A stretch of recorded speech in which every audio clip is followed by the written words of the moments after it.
नहमदहु व नुसल्ली अला रसूलिहिल अमीनिल मकीनिल हनीनिल करीमिर रऊफुर रहीम।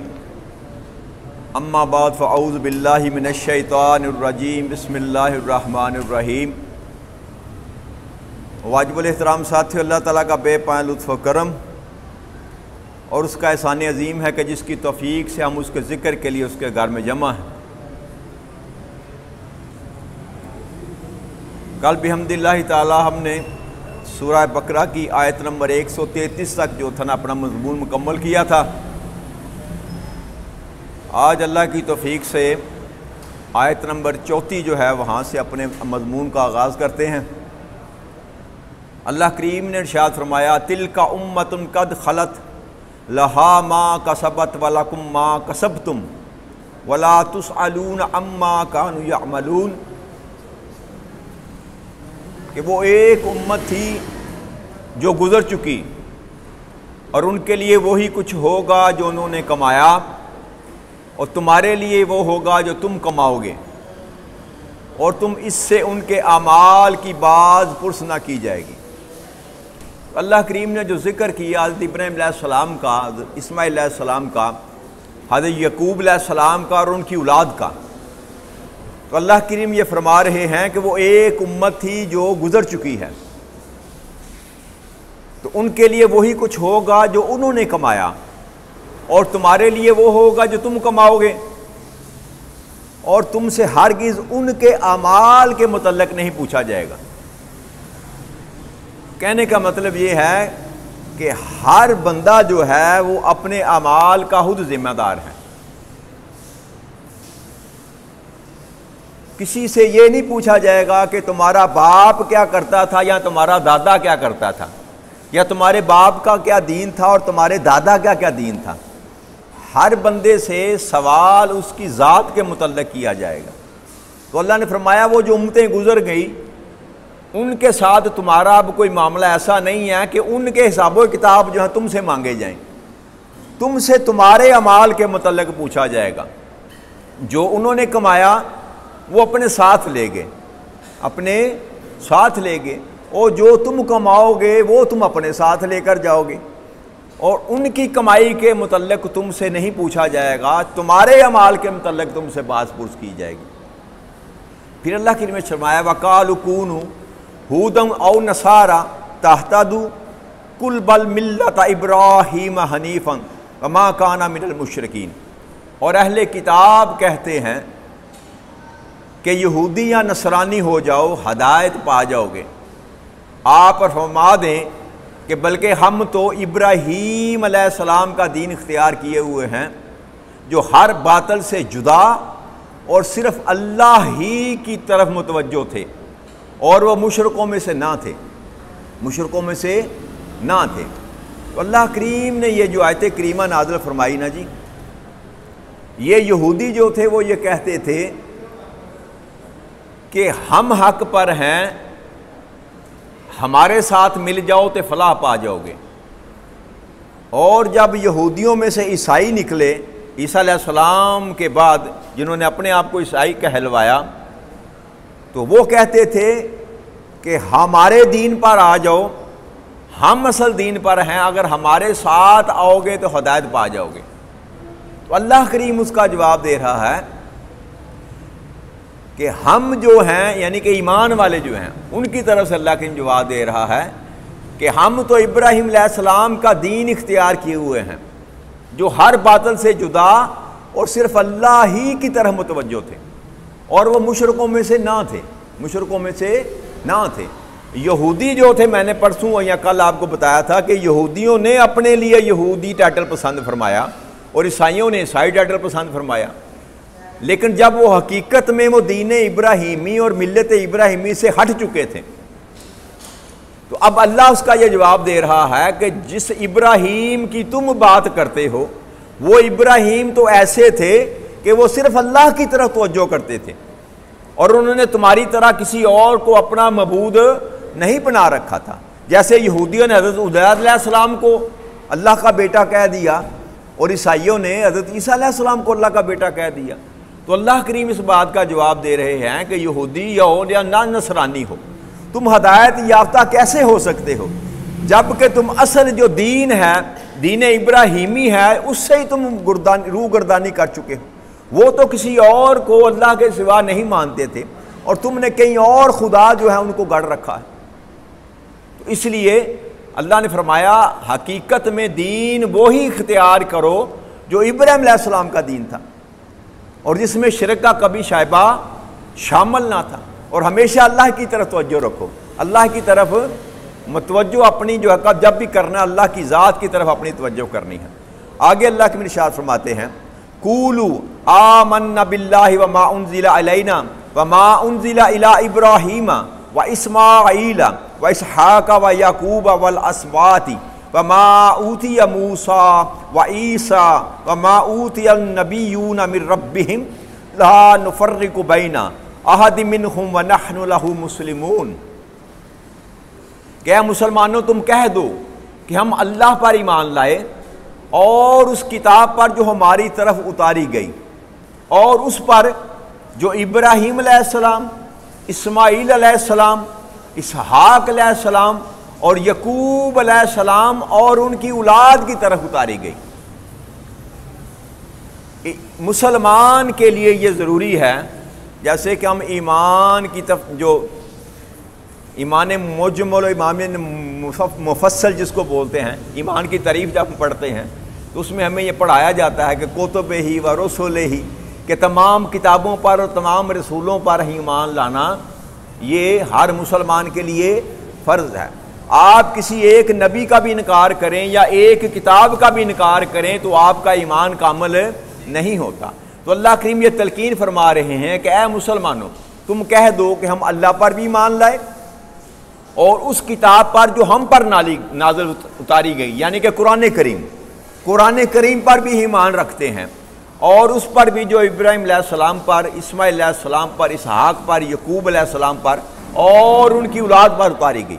जितनी भी किताबें उतारी गई बसियत मुसलमान हर एक किताब को और हर एक नबी को हक मानना जो है वो ज़रूरी है, हक मानना। अब जो तौरात और इंजील है ना उस पर अमल करना ज़रूरी नहीं है, अमल करने की बात नहीं हो रही, बात हो रही है अल्लाह की तमाम किताबों को हक मानना, अल्लाह के तमाम नबियों को हक मानना, ये ईमान का हिस्सा है। लेकिन शरीयत, हम जब शरीयत पर अमल की बारी आएगी तो हम शरीयत मुहम्मदी सल्लल्लाहु अलैहि वसल्लम पर अमल करेंगे और किताब पढ़ने की जब बारी आएगी तो हम सिर्फ कुरान का मुताला करेंगे। हुक्म मानना जब आएगा तो हम कुरान के अहकामात पर अमल दरामद करेंगे, तौरात और अंजील या ज़बूर पर नहीं। लेकिन ईमान रखेंगे कि वो भी अल्लाह की तरफ से किताबें थी, वो हक थी और तमाम नबी जो थे वो अल्लाह ही की तरफ से थे और हक थे जी।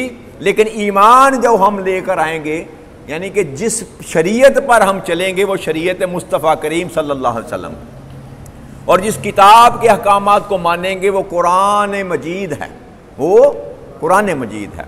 आगे अल्लाह करीम ने इरशाद फरमाया और फिर ये फरमाया ला नुफ़र्रिक़ु बैना अहदिम मिनहुम, इनमें तमाम में किसी किस्म का कोई फ़र्क ना था, किसी किस्म का कोई फ़र्क ना था। तौरात, ज़बूर या इंजील का भी पैगाम यही था कि अल्लाह एक है और नेक अमाल करो, नमाज पढ़ो, रोज़ा रखो, ज़कात दो, अमले सालिया कमाओ, बुराई ना करो।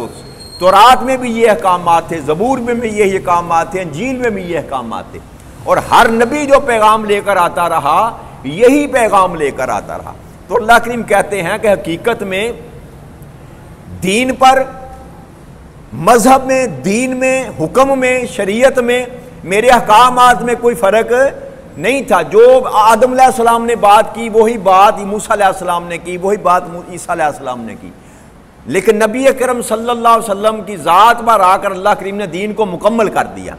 अब इसके बाद कोई और शरीयत क़यामत तक करी अल्लाह करीम ने जो कुछ भी बयान करना था, जो अहकामात नाज़िल करने थे अल्लाह करीम ने वो कुरान में नाज़िल फरमा दिए। और आगे अल्लाह करीम ने फरमाया व नहनु लहु मुस्लिमून, और हम उसी के फरमा बरदार हैं, हम उसी के।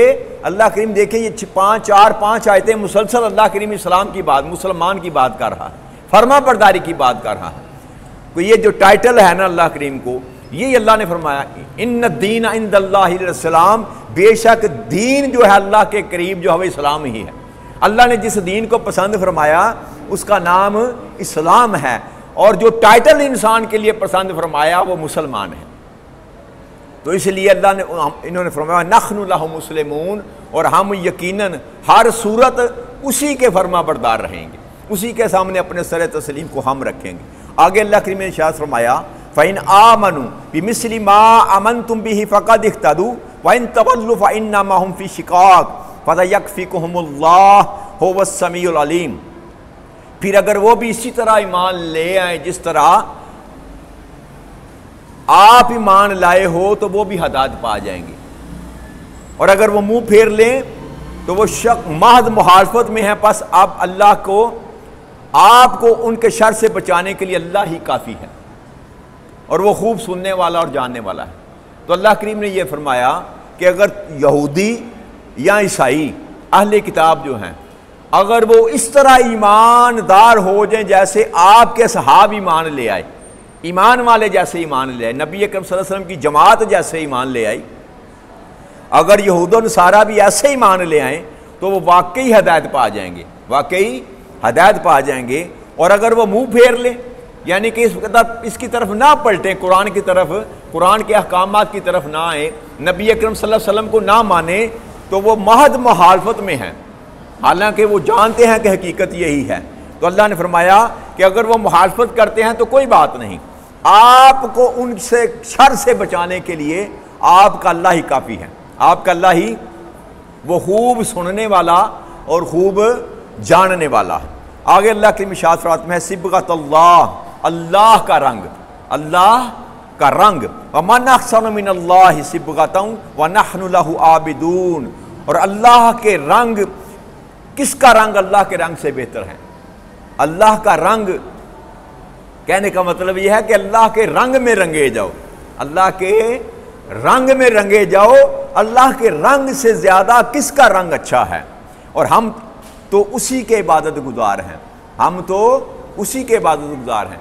जो नसरानी जो थे ना, जब किसी को ईसाई करते थे ना, या कोई बच्चा पैदा होता उनके घर, तो वो पानी में जर्द रंग मिला कर ना उसको उसमें डुबोते थे, उस बाग कहते थे उसको करना, तो वो उसको डुबोते थे जर्द रंग में, और कहते थे ये नसरानी हो गया, ये नसरानी हो गया। तो अल्लाह ने फरमाया तुम जितने भी रंग दे लो ना, असल रंग वो है जो अल्लाह ने दिया है, यानी कि ईमान का रंग, असल रंग जो अल्लाह ने दी, सिबगतुल्लाह, अल्लाह का रंग जो है उसको इख्तियार करो। क्यों? कि अल्लाह के रंग के सिवा कायनात में कोई और रंग है ही नहीं जिसको अच्छा कहा जाए। तो इसलिए अगर रंग में रंगा जाना है तो अल्लाह के रंग में रंगे जाओ, अल्लाह के रंग में रंगे जाओ। अगर बंदगी ही इख्तियार करनी है तो अल्लाह की बंदगी इख्तियार करो, और अगर अतात ही इख्तियार करनी है तो रसूल अकरम सल्लल्लाहु अलैहि वसल्लम की अतात इख्तियार करो। अल्लाह से बढ़कर किसी का रंग बेहतर नहीं है, और हम उसी के इबादत गुजार हैं। कुल अत्तहाजूना फिल्लाहि व हुवा रब्बुना व रब्बुकुम वलना अमालुना वलकुम अमालुकुम व नहनु लहु मुखलिसून। और फरमा दें कि क्या तुम अल्लाह के बारे में हमसे झगड़ा करते हो, हालांकि वो हमारा भी रब है और तुम्हारा भी रब है, और हमारे लिए हमारे अमाल और तुम्हारे लिए तुम्हारे अमाल, हम तो खालिसन उसी के हो चुके। तो अल्लाह के इरशाद फरमाते हैं कि आप इनसे कह दें कि किस बात पर तुम झगड़ा करते हो हमसे, जबकि हम भी उसी अल्लाह के सामने झुकते हैं जिस अल्लाह के सामने तुम झुकते हो, उसी रब के हम मानने वाले हैं जिस रब को तुम मानने वाले हो। तो हमारे साथ किस बात पर तुम झगड़ा करते हो? बाकी रह गए तुम्हारे और हमारे अमाल की बात, तो तुम्हारे अमाल तुम्हारे साथ, हमारे अमाल हमारे साथ, हम तो खालिसन उसी के हो चुके हैं।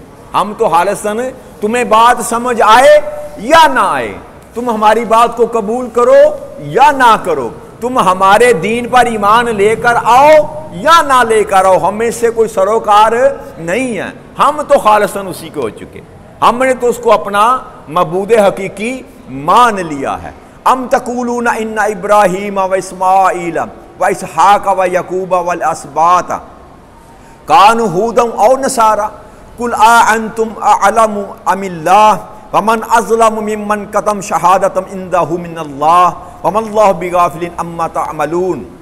और अहले किताब, क्या तुम ये कहते हो कि इब्राहिम और इस्माइल, इसहाक और यकूब अलैहिस्सलाम और उनके बेटे यहूदी थे या नसरानी थे? यानी कि ये कहते थे ना कि हम यहूदी हो जाओ तो दीन हक पर आ जाओगे। ईसाई कहते थे नसरानी हो जाओ तो दीन हक पर आ जाओगे। अल्लाह करीम पूछ रहा है कि अब तुम ये तो बता दो कि इब्राहिम अलैहिस्सलाम या इस्माइल अलैहिस्सलाम या इसहाक अलैहिस्सलाम या यकूब अलैहिस्सलाम या उनकी अहले औलाद जो थी, क्या वो यहूदी थे कि नसरानी थे? इसका जवाब दे दो। अगर यहूदी हक पर हैं तो इब्राहिम अलैहिस्सलाम का दीन कौन सा था, इस्माइल अलैहिस्सलाम का दीन कौन सा था? और अगर इन नसरानी या ईसाई हक पर हैं तो क्या इब्राहिम अलैहिस्सलाम ईसाई थे या यहूदी थे? अल्लाह करीम ये जवाब मांग रहा है कि अब बताओ जरा, तुम अगर अपने आप को हक कहते तो इब्राहिम अलैहिस्सलाम का दीन कौन था, इस्माइल अलैहिस्सलाम का दीन कौन सा था? तो अल्लाह फरमाते हैं कि आप फरमा दें, क्या तुम ज्यादा जानते हो कि अल्लाह ज्यादा जानता है? तुम्हें ज्यादा इस बात का इल्म है कि इब्राहिम अलैहिस्सलाम का दीन क्या था, कि अल्लाह को इस बात का इल्म है कि इब्राहिम अलैहिस्सलाम का दीन क्या था? और इससे बढ़कर जालिम कौन होगा जो इस गवाही को छुपाए जो उसके पास अल्लाह की तरफ से है, और अल्लाह तुम्हारे कामों से बेखबर नहीं है। तो अल्लाह कहता है हकीकत में बदबख्ती तो तुम्हारे अंदर छुपी पड़ी है, जालिम तुम हो कि तुम्हारी किताबों में भी यही लिखा हुआ है जो कुरान में लिखा हुआ है, लेकिन तुमने अपने आप को दीन इब्राहिम से जुदा करने के लिए तुम किताब में से बातें छुपाते हो, और तुमसे बढ़कर जालिम कोई और हो नहीं सकता। और लेकिन याद रखो कि अल्लाह तुम्हारे तमाम कामों से बेखबर है। अब मैं आपसे सवाल करता हूं, जो हम अपने आप को बरेलवी कहते हैं या देवबंदी कहते हैं या अहले हदीस कहते हैं कि हम हक पर हैं, या देवबंदी कहते हैं कि हम हक पर हैं, या बरेलवी कहते हैं हम हक पर हैं, आप मुझे जवाब दे दे कि नबी अकरम सल्लल्लाहु अलैहि वसल्लम का कौन सा अकीदा था, या अबू बकर सिद्दीक रज़ी अल्लाह तआला का कौन सा अकीदा था, उमर बिन खत्ताब रज़ी अल्लाह तआला का कौन सा अकीदा था? क्या वो अहले हदीस थे, या बरेलवी आप उनको कह सकते हैं, या देवबंदी आप उनको कह सकते हैं? कौन सा टाइटल आप देना पसंद करेंगे, या उससे पीछे चले जाएं, इब्राहिम अलैहिस्सलाम को, इस्माइल अलैहिस्सलाम को, इसहाक अलैहिस्सलाम से कौन सा टाइटल देना पसंद करेंगे? हमारा हाल भी उसी तरह का है जैसे उन्होंने इस्लाम को छोड़कर यहूदी बन गए, इस्लाम को छोड़कर नसरानी ईसाई बन गए, इसी तरह हम भी इस्लाम को छोड़कर बरेलवी और देवबंदी बन गए और अहले हदीस बन गए। इस्लाम का टाइटल छोड़ दिया हमने और फिरकों में बट गए। यहूदों नसारा ने भी यही किया था, इस्लाम को छोड़कर यहूदी बन गए और इस्लाम को छोड़कर इस्लामी बन गए। अब अल्लाह अगर जवाब मांगे हमसे कि मुझे बता दो जरा कि नबी अकरम सल्लल्लाहु अलैहि वसल्लम के सहाब का कौन सा दीन था, तो हमारे पास क्या जवाब होगा? क्या अहले हदीस इस बात की कोई सनद दे सकता है कि अबू बकर सिद्दीक रज़ी अल्लाह तआला अन्हु अहले हदीस थे, या कोई बरेलवी यह हदीस दे सकता है सनद कि अबू बकर सिद्दीक रज़ी अल्लाह तआला बरेलवी थे या वो देवबंदी थे? ये टाइटल तो बाद में हमने निकाले। असल टाइटल क्या था? असल टाइटल वो ही था जो चल रहा है पूरे रकू से मजमून। वो सारे के सारे मुसलमान थे, वो के सारे मुसलमान थे। वो बस्तियां वो थी जिन्होंने अपना सरे तस्लीम खम अल्लाह के हुजूर कर दिया था। तो हमें भी बस यही सबक याद रखना है, ये सबक जो अल्लाह करीम पूरे रुकू में अल्लाह करीम ये बात समझाना चाह रहा है कि मुझे इस्लाम से ज्यादा कोई और दीन पसंद नहीं है, और मुसलमान के अलावा मुझे कोई और तुम्हारा टाइटल पसंद नहीं है। अब इस्लाम को अपनाओ और मुसलमान बनकर जिंदगी बसर करो। तिल का उम्मतन कद खलत लहा मा कसबता वलकुम मा कसबतुम वला तुसअलून अम्मा कानू यामलून। वो एक जमात थी जो गुजर चुकी, जो उसने कमाया वो उसके लिए था, जो तुम कमाओगे वो तुम्हारे लिए होगा, और तुमसे उनके अमाल की निस्बत नहीं पूछा जाएगा। अल्लाह के ने दोबारा इसको रिपीट किया कि जो वो कर गए, अच्छा कर गए या बुरा कर गए, उनके मतलब तुमसे पूछा नहीं जाएगा, तुमसे तुम्हारे अमाल के मतलब पूछा जाएगा, तुमसे तुम्हारे दीन के मतलब पूछा जाएगा, तुमसे तुम्हारे अकीदे के मतलब पूछा जाएगा। लिहाजा अपने दीन पर कायम होने की कोशिश करो, अपने अकीदे को दुरुस्त करो, अपने अमाल को दुरुस्त करो। क्यों? कि तुमसे तुम्हारे अमाल की निस्बत पूछा जाएगा, हमसे हमारे अमाल की निस्बत पूछा जाएगा, मुझसे आपके अमाल के मतलब नहीं पूछा जाएगा। लिहाजा हर बंदे को अपने अमाल की फिक्र करनी चाहिए, अपने, मैं जो कहता हूं ना, अपने इस वजूद की फिक्र करनी चाहिए। पहले इसको मुसलमान बना लेना। 5.5-6 फुट का जो कद है आपका, ये अल्लाह ने जो कायनात आपको अता की, इसको अगर आपने मुसलमान बना लिया, हर बंदा अपने ताई कोशिश करे कि अपनी ज़ात को मुसलमान बना ले, तो सारा माशरा ऑटोमेटिकली मुसलमान बन जाएगा। मैं अगर अपने वजूद से बुराइयां ख़त्म करने की कोशिश करूं तो सारे माशरे में ऑटोमेटिकली बुराइयां ख़त्म हो जाएंगी। तलवार के जोर पर किसी को दुरुस्त करने की ज़रूरत नहीं है। अपने मन में डूब कर पाजा सुरागे ज़िंदगी, अल्लामा इकबाल ने फरमाया था ना कि अपने मन में डूब कर पाजा सुरागे ज़िंदगी, तू अगर मेरा नहीं बनता न बन अपना तो बन। भाई अपने वजूद की तो फिक्र कर ले, अपने वजूद की क्यों? अल्लाह कहते हैं कि तुमसे तुम्हारे अमाल की निस्बत पूछा जाएगा। तो इस दुआ के साथ कि अल्लाह करीम हमें अमले साले की तौफीक अता फरमा दे, ताकि दुनिया में भी हमारे लिए खैर हो जाए और आखिरत में भी हमारे लिए खैर हो जाए। वमा अलैना इल्लल बलागुल मुबीन। वस्सलामु अलैकुम वरहमतुल्लाहि वबरकातुहू।